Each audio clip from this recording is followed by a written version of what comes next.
হল পশু সখী, জীৱিকা সখী, কৃষি সখী এনেকুৱা কিছুমান ৱাৰিয়াৰ্ছ আছে যিসকলে ৰাতিপুৱা 6 বজাতে ঘৰৰ পৰা ওলাই গধূলি 6 বজাত 1 মিনিট ছাৰ 1 বজাত সোমায়।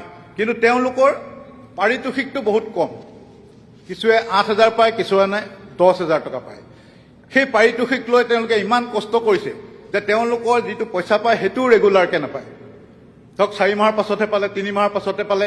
মই অনুৰোধ কৰিম যে তেওঁলোকৰ পাৰিতোষিক বৃদ্ধি কৰিব লাগে, 15-20 হাজাৰ কৰিব লাগে, আৰু এবছৰত তেওঁলোকক 2টা মোবাইল ফোন দিব লাগে। মোবাইল ফোনৰ কথা এইটো কাৰণেই কৈছোঁ যে তেওঁলোকে ইমান ফটো আপলোড দিয়ে, তেওঁলোকে মোক কয় যে ছাৰ আমাৰ পইচাৰে মোবাইল কিনিবলৈ হয়।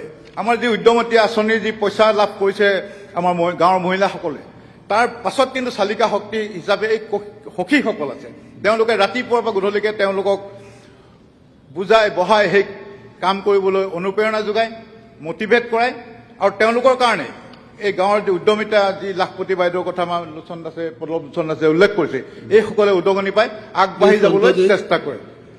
এইটো মই অনুৰোধ কৰিম যাতে তেওঁলোকৰ পাৰিতোষিক 15 বা 20 হাজাৰ কৰিব লাগে, আৰু এবছৰত 2টাকৈ মোবাইল তেওঁলোকক চৰকাৰে প্ৰদান কৰিব লাগে। আকৌ এবাৰ মই বিত্তমন্ত্ৰী মহোদয়ক, আমাৰ মাননীয় মুখ্যমন্ত্ৰী মহোদয়ক ধন্যবাদ জ্ঞাপন কৰি বাজেটখনৰ কাৰণে মোৰ বক্তব্য সামৰণি মাৰিম। সাৰ্থক ৰূপ দিব আমাৰ বিশেষকৈ কৃষিৰ ক্ষেত্ৰত। মই এটা কথা কৈ থওঁ, আমাৰ তলত এছাম ৱাৰিয়াৰ্ছ আছে যিসকলে আমাৰ প্ৰত্যেক ঘৰ মানুহৰ লগত, প্ৰত্যেকজন খেতিয়কৰ লগত, প্ৰত্যেকৰ লগতে প্ৰত্যেকজন পশুপালকৰ লগত তেওঁলোকৰ কানেকশ্যন আছে।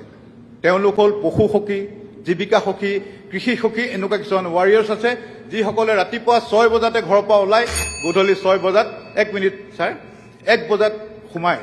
কিন্তু তেওঁলোকৰ পাৰিতোষিকটো বহুত কম, কিছুৱে 8,000 পায়, কিছুমানে 10,000 টকা পায়।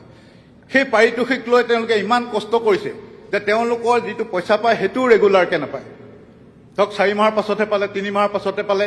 মই অনুৰোধ কৰিম যে তেওঁলোকৰ পাৰিতোষিক বৃদ্ধি কৰিব লাগে, 15-20 হাজাৰ কৰিব লাগে, আৰু এবছৰত তেওঁলোকক 2টা মোবাইল ফোন দিব লাগে। মোবাইল ফোনৰ কথা এইটো কাৰণেই কৈছোঁ যে তেওঁলোকে ইমান ফটো আপলোড দিয়ে, তেওঁলোকে মোক কয় যে ছাৰ আমাৰ পইচাৰে মোবাইল কিনিবলৈ হয়।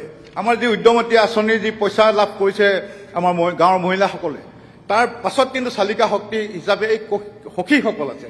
তেওঁলোকে ৰাতিপুৱাৰ পৰা গধূলিকে তেওঁলোকক বুজাই বহাই সেই কাম কৰিবলৈ অনুপ্ৰেৰণা যোগায়, মটিভেট কৰায়, আৰু তেওঁলোকৰ কাৰণে এই গাঁৱৰ যি উদ্যমিতা, যি লাখপতি বাইদেউৰ কথা আমাৰ লোচন দাসে পল্লৱ লোচন দাসে উল্লেখ কৰিছে, এইসকলে উদগনি পাই আগবাঢ়ি যাবলৈ চেষ্টা কৰে।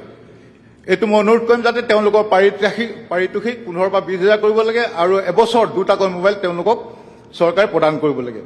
আকৌ এবাৰ মই বিত্তমন্ত্ৰী মহোদয়ক, আমাৰ মাননীয় মুখ্যমন্ত্ৰী মহোদয়ক ধন্যবাদ জ্ঞাপন কৰি বাজেটখনৰ কাৰণে মোৰ বক্তব্য সামৰণি মাৰিম।